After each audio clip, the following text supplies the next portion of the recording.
Mahal, kaya kong masaktan. Kaya kong ipakita ang saya. Kahit na meron ng ibang nagpapasaya, kaya kong sanggain ang bala ng sakit, tulad ni Rizal, na hindi tinalikuran dahil merong paninindigan. Kaya kong harapin ang puluntong na mga kalaban upang ipakita sa'yo na kaya kitang ipaglaban. Kaya kong nagtititigan kahit may iba kang katitigan. Kayakapan ang pagdampi ng kanyang mga labi ay tila siya'y sigurado na hindi na kayo matitibag at hindi na mapaglalayo. Kaya ko. Kaya ko. Kaya ako hanggang titig na lang sa inyo habang yung mahal ko inaagaw ng ibang tao, pero ang bawat pagsulyap ko ay mingiti ang bigay ko, ngunit may luhang pumatak ng pagtalikod ko. Mahal, kaya kong masaktan para sa'yo. Kaya kong ipakita na nalisan ko na ang sakit na dulot ng pagkaiwan mo. Mahal, kaya kong masaktan.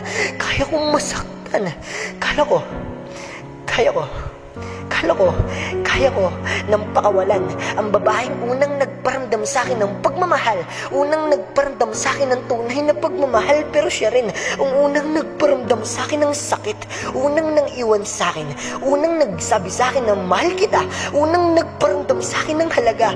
Pinaramdam niya ako ay may kwenta, nagbigay importansya, pero ang lahat ay isa lamang pansamantala. Ang bawat kilig, ang bawat pagkapit ay tuluyan mong pagbitaw sa aking mga kamay paglayo. Paglalakad papalayo, pasensya kung hanggang dito na lang ako. Hindi kayang sundan ang mga tapak mo papalayo dahil pagod na ako. Baka kasi naglalaro lang tayo, mahal. Baka bato-bato, pik lang ito na ikaw ang bato, ako ang papel. Ikaw ang dahilan ng pagkasira ko, pagkawasak, pagkapunit at pagkatiklop ko. Alam kong panalo ako, pero bakit sa puntong ito talo pa rin ako, mahal? Ayoko maglaro dahil sa larong bato-bato, pik lagi ako ang dihado. Walang tatalo pagdating sa pagkamanhid mo, mahal. Pagod na akong ipagsiksikan ng sarili ko kung wala kang balak manatili. Pagod na akong mahalin ka ng paulit-ulit. Pagod na akong maghintay sa mga reply mo. Pagod na akong hintayin pang bumalikan tayo kasi meron ng bagong pumalit sa pwesto ko sa'yo.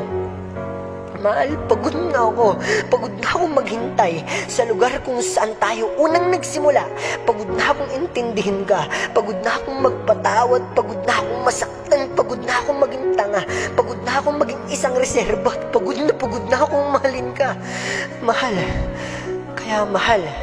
kung bibigyan man ako ng tsansang muli, na kahit kaunti, na mahawakan ko muli ang mga pangalan mo, pangako, isasakto ko na sa puwang ng kamay ko, maghahawak, magyakap, na parang bumalik ang ikaw at ako, na kahit sa kaunting minuto at segundo ay may papakita ko sa iba na merong tayo sa dati.